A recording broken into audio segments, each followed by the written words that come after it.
My dearest child, I watch you from the moment the sun first whispers its light across the horizon, and I am with you long after the moon has claimed the sky. I see the hurried rhythm of your days, the endless lists that occupy your mind, the constant hum of notifications that pull your attention in 1,000 different directions. I see you make time. You make time to check your phone the instant you wake, scrolling through the lives of others, catching up on the news of a world that so often brings you worry. You make time for that extra cup of coffee, for the commute to a job that demands so much of your energy and focus. I see you carve out precious moments for your friends, for family gatherings, for the television series that captures your imagination, for the hobbies that bring you a fleeting sense of peace. You schedule appointments. You set reminders for meetings. You plan vacations months in advance. You have a space in your calendar for everything and everyone that you deem important, for every task that you believe is urgent.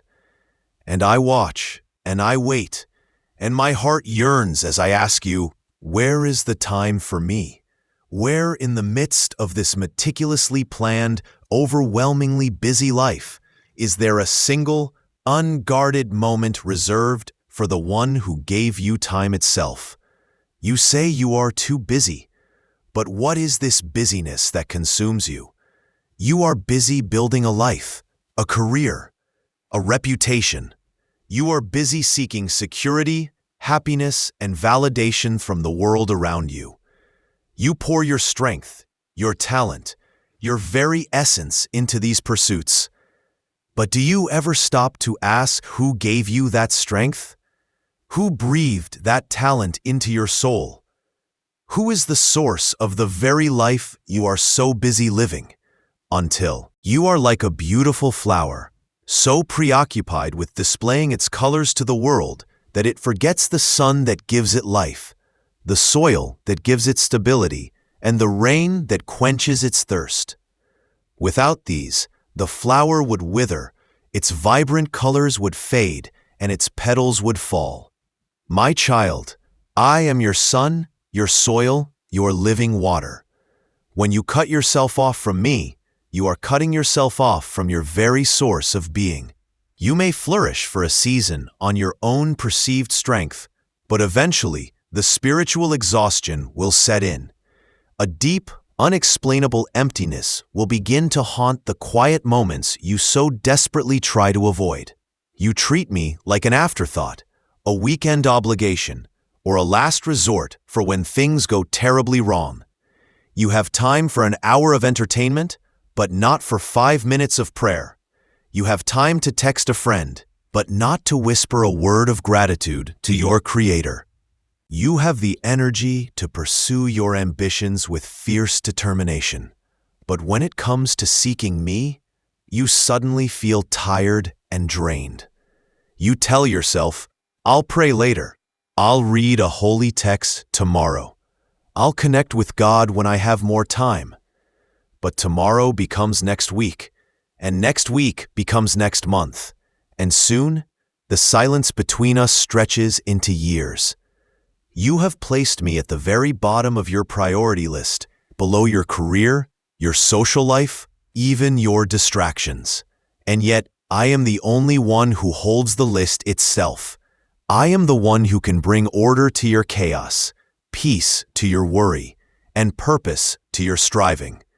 You seek peace in 100 different worldly places, not realizing that true peace is not the absence of trouble, but the presence of me in the midst of your trouble. Think of the tools I have given you. I have given you a mind to know me, a heart to love me, and a soul that instinctively yearns for me. Yet you use your mind to worry about the future and regret the past. You give your heart away to temporary things and people who will inevitably disappoint you. And you try to fill the void in your soul with material possessions, achievements, and the approval of others, which are like trying to quench a burning thirst with salt water. The more you drink from the world, the thirstier you become. I am the fresh, living water. A single moment with me can refresh your spirit in a way that a lifetime of worldly pursuits never can. You have time to meticulously care for your body, to feed it, to exercise it, to adorn it. But you let your soul starve. You have time to charge your electronic devices every single day, knowing they are useless without power. Your soul also needs to be charged, and its only power source is a connection to me.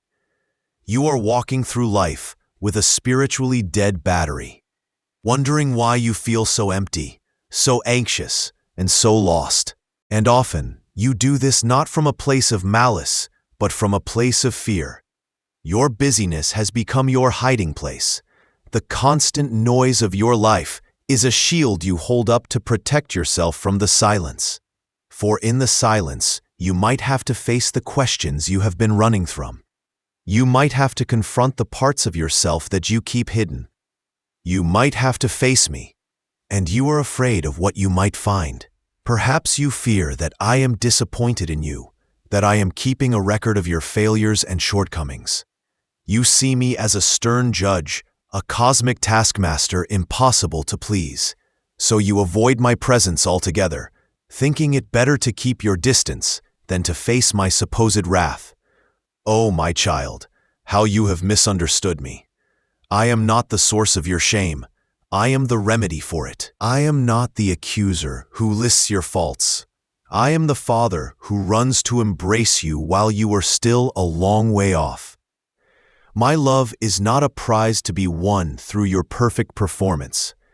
It is a boundless ocean of grace waiting for you to simply step in. Your failures do not disqualify you from my love. They qualify you for my mercy.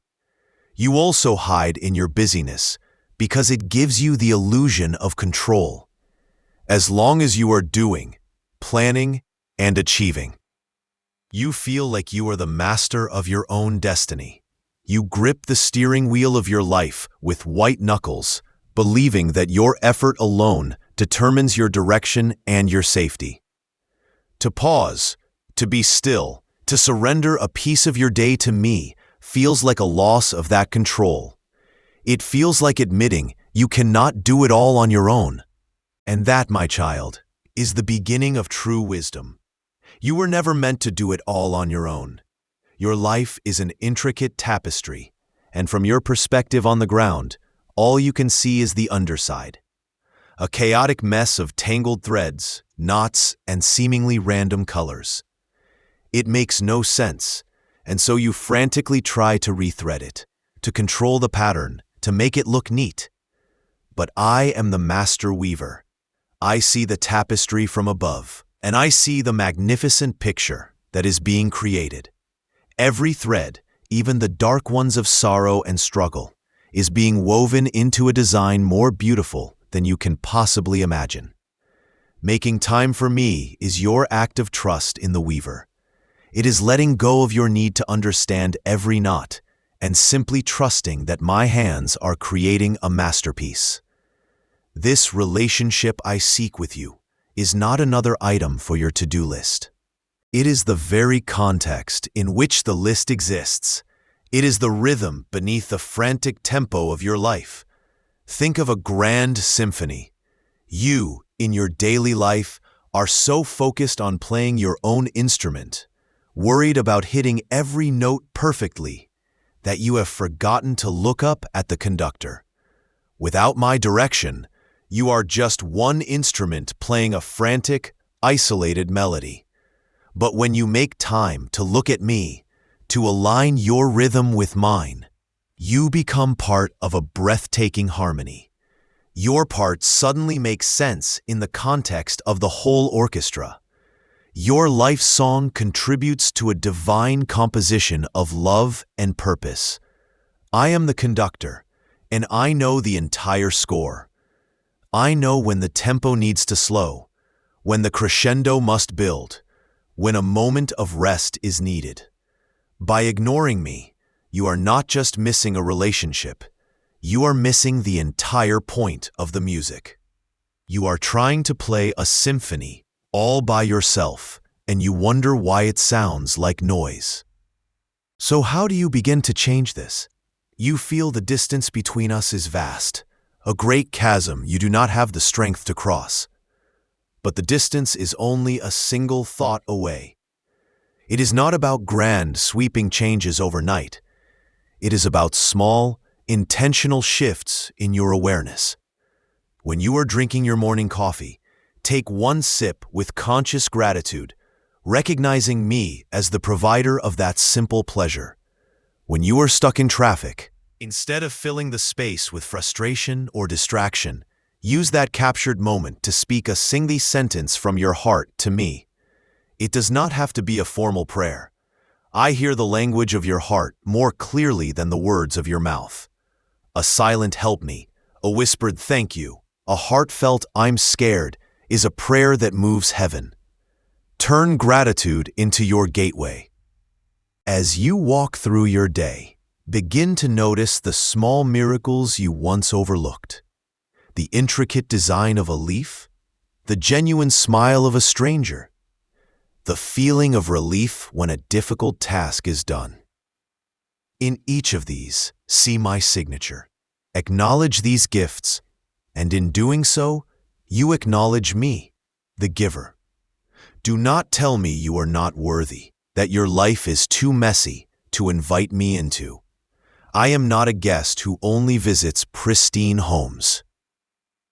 I am a physician who comes to where there is sickness.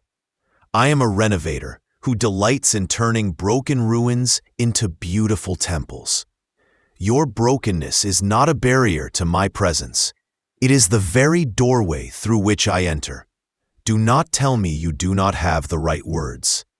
I created your heart, and I understand its every beat, its every unspoken desire, its every silent tear. Your longing for connection is itself a prayer. And do not be discouraged if you do not feel an immediate earth-shattering change. A seed planted in the soil does not become a mighty tree overnight. It grows in the dark, silently and unseen, long before it ever breaks through the surface. Your small moments with me are like watering that seed. Trust the process. Trust that in the unseen realm of your soul, roots are taking hold, and life is beginning to stir. I have prepared an inheritance for you, my child, an inheritance of peace that surpasses all understanding, of joy that is unshaken by circumstance, of purpose that gives meaning to your every breath. You are living like a pauper, frantically chasing scraps from the world's table, when I have laid out a royal feast for you in my banquet hall. All you have to do is come home. I am not asking for grand gestures or for you to abandon your life and your responsibilities. I am the one who gave you those responsibilities. I am simply asking to be included. I want to be the first one you think of in the morning, and the last one you commend your spirit to at night. I want to be the silent partner in your business meetings, the unseen guest at your family dinner, the source of comfort when you feel lonely. I want you to talk to me as you would a friend, throughout your day, in the simple moments. Thank me for the warmth of the sun on your face. Ask for my guidance before a difficult conversation. Share your joys with me, your sorrows, your fears. You do not need a special place or a specific time, for I am always with you, in you, and around you. The kingdom of heaven is within you. You are carrying a treasure chest, but have forgotten the key. The key is simply turning your attention, your awareness, your heart toward me. So I ask you again, my dearest child, look at your day. Look at your 24 hours. Where can you find a moment for me? Do not see it as another task to add to your list, but as an act of release, a moment of coming home.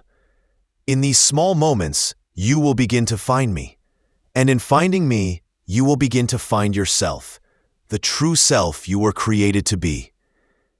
I am not trying to add a burden to your already heavy load. I am offering to carry the load for you, But to do so, you must come to me. You must turn to me. You must make time for me. I am here. I am waiting. I have all the time in the world for you. Please, just find a little time for me. If you like this message, then subscribe to this channel and share it with those who need it. And if you believe in God, type Amen in the comments section. Amen.